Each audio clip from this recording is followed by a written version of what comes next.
கர்த்தருடைய பரிசு நாமத்திற்கு ஸ்தோத்திரம் உண்டாவதாக. இந்த ஜீவ வார்த்தை நிகழ்ச்சியை கேட்டுக்கொண்டிருக்கும் அனைவரையும் கர்த்தருடைய பரிசு நாமத்தினால் வாழ்த்துகிறேன், ஆசீர்வதிக்கிறேன். இன்றைய தின தியானத்திற்கு தேவன் கொடுத்த வேத பகுதி அது ஒன்று யோவான் 5ஆம் அதிகாரம், அதில் 14ஆம் வசனம். 1 யோவான் 5:14. நாம் எதையாகிலும் அவருடைய சித்தத்தின்படி கேட்டால் அவர் நமக்கு செவி கொடுக்கிறார் என்பதே அவரை பற்றி நாம் கொண்டிருக்கிற தைரியம். கேட்டுக்கொண்டு தேவ பிள்ளைகளே, இன்றைய தினம் தேவன் உங்கள்கிட்ட சொல்ல ஆசைப்படிய ஒரு காரியம் என்னவென்றால், இன்றைய தினத்துக்கு தேவன் உங்கள்கிட்ட என்ன சொல்லுகிறார் என்றால், அவர் நமக்கு செவி கொடுக்கிறார், அவர் உங்களுக்கு செவி கொடுக்கிறார். தேவன் நீங்க கேட்பதை நீங்க விண்ணப்பங்கள் அனைத்தும் கேட்டுக்கொண்டிருக்கிறார். அவர் உங்களுக்கு செவி விட்டு கேட்டுக்கொண்டிருக்கிறார். நிறைய நேரம் நம்ம நினைக்கிறோம், தேவன் என்ன நான் இவ்வளவு சேவம் பண்றேன், இவ்வளவு போராடிட்டு இருக்கேன், தேவன் பதிலே தரமாட்டேன்றாரு, அவர் கேட்கிறாரா இல்லையா அப்படின்னு குழப்பத்துல இருப்போமா?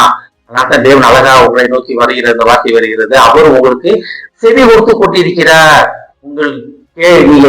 நீங்க என்னென்ன தேவனை கேட்கிறீங்களோ அது அனைத்தும் தேவனிடத்தில் வந்து சேர்ந்திருக்கிறது. அதான் அந்த வசனம் அழகா சொல்கிறார் பாருங்க.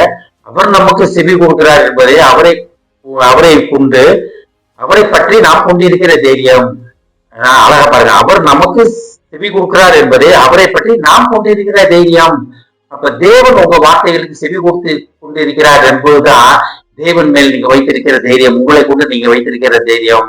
ஏன் அப்பா நான் கேட்ட உடனே வந்துருவாரு, கூப்பிட்ட உடனே கூட வந்துருவாரு, எனக்கு எது வேணா செய்வாரு. என் போராட்டம் என்னவா இருந்தாலும் சரி, நோயா இருந்தாலும் சரி, கடனா இருந்தாலும் சரி, வீட்டுல பிரச்சனைகளா இருந்தாலும் சரி, கணவன் மனைவி பிரச்சனையா இருந்தாலும் சரி, நல்ல வேலை இல்லையா, இந்த பிரச்சனையா இருந்தாலும் பரவாயில்ல, நான் கேட்ட உடனே, நான் சொன்ன உடனே அவரு சத்தத்தை கேட்டு உடனே எனக்கு உதவி செய்ய ஓடி வந்து விடுவார் அப்படின்னு யோவான் மூலமாக நம்ம அறிந்து கொள்ளலாம். யோவான் சுவிசேஷம், அந்த யோவான் சுவிசேஷம் கிடையாது, 1 யோவான் அந்த நிருபத்தின் மூலமாக நம்ம அறிந்து கொள்ளலாம்.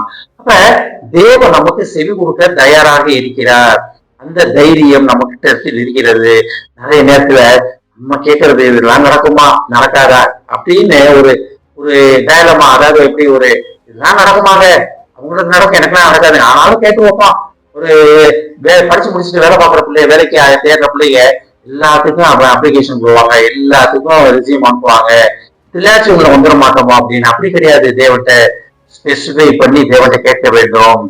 அந்த வசனம் ரொம்ப அழகாக ஆரம்பிக்கிறது. நாம் எதையாகிலும் அவருடைய சித்தத்தின்படி கேட்டார். ஏன் நமக்கு சொல்லிக் கொடுக்கல? ஏன் தேவன் கேட்கிறாருன்னு, நான் சொல்றது கேட்கிறாரு தைரியம் ஏன் நமக்கு இல்ல? அந்த வசனத்தின் ஆரம்பத்தில் இருக்கிறது. நாம் எதையாகிலும் என்னதை கேட்டாலும் பரவாயில்ல, அவருடைய சித்தத்தின்படி கேட்கிறோமா இல்ல நம்முடைய சித்தத்தின்படி கேட்கிறோமா?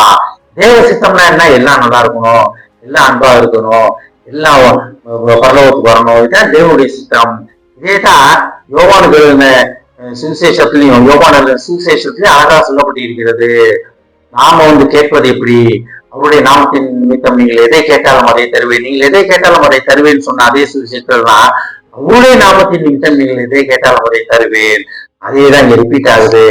அவருடைய சித்தத்தின்படி, நாம் அவருடைய சித்தத்தின்படி எதை கேட்டாலும், அதான் பாருங்க, எதையாகிலும் அவருடைய சித்தத்தின்படி கேட்டா, ஒருவேளை இது வரைக்கும் தேவனுக்கு செவி கொடுக்கல, நான் எப்படி தேவனை நம்புறது, நான் எப்படி தேவன் மேல தைரியமா இருக்கிறது அப்படின்னு நினைச்சிட்டு இருக்கோமா?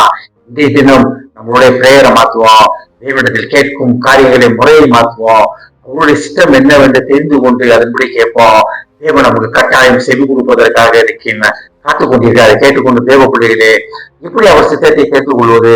முழு வேதம் நமக்கு தான் சொல்லிக் கொடுக்கிறது. முழு வேதம் நமக்கு தான் சொல்லிக் கொடுக்கிறது. வேதத்தை பற்றி அறிந்து கொண்டு, வேதம் என்னை குறித்து நான் எப்படி ஜெபிக்க வேண்டும், நான் என்ன கேட்க வேண்டும் என்பதை வேதம் சொல்லிக் கொடுப்பதை உணர்ந்து அதன்படி கேட்போம். நீங்கள் எதை கேட்டாலும் அவருடைய சித்தத்தின்படி கேட்டால் அவர் உங்களுக்கு செவி கொடுக்கிறார் என்பதே அவரை பற்றி நீங்கள் கொண்டிருக்கிற தைரியம். ஆமென். ஜெபிப்போம். நீங்கள் அதிகமான அன்பின் பரலோகிதாவே, நீங்க எங்களுக்கு செவி கொடுக்கிறீர் என்பதை நாங்கள் உண்மை பற்றி கொண்டிருக்கிற தைரியம் என்பதை உணர்ந்து கொண்டோமானவர். ஆனாலும் நாங்கள் ஒவ்வொரு சித்தத்தை அறிந்து ஒவ்வொரு சித்தத்தின்படி கேட்பதற்கு நீர் எங்களை அழைத்து கொண்டிருக்கிறாண்டவரே. எங்கள் சுய விருப்பம் அல்லப்பா, உமது விருப்பத்தை இந்த வேதத்தின் மூலமாக அறிந்து கொண்டு உமது சித்தத்தை புரிந்து கொண்டு அதை என்று கேட்க எங்களுக்கு உதவி செய்யுமாப்பா. ஏஸ்தாபனை இதை கேட்டுக்கொண்டு ஒவ்வொருவரையும் ஆசீர்வதிக்கிறோமாப்பா, ஒவ்வொரு குடும்பத்தையும் ஆசீர்வதிக்கிறோம் ஆண்டவரே. குடும்பத்தில் ஒவ்வொருவரும் தாப்பனே அவர்களை குறித்து உம்முடைய சித்தம் என்பதை உணர்ந்து அதன்படி அதை கேட்கிறவர்களை உங்களுக்கு கேட்டு பெற்றுக்கொள்ள உதவி செய்ய மாட்டவரே. அப்படி கேட்கும்போது நீரே அவர்களுடன் இருந்து அவர்களை வழி நடத்தி அவர்கள் கரம் பிடித்து நடத்துவேன் என்பதே அவர்கள் உண்மை பற்றி வைத்திருக்கிற தைரியம் என்பதை உணர்வு கொள்ளட்டும் ஆண்டவர். அப்படியே இருக்குமா குடும்பத்தில் ஒவ்வொருவரையும் ஆசீர்வதிக்கிறோமாப்பா.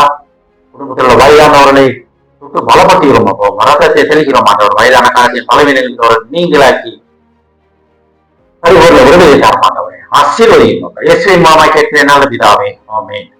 கர்த்தர் உங்களை ஆசீர்வதிப்பாராக.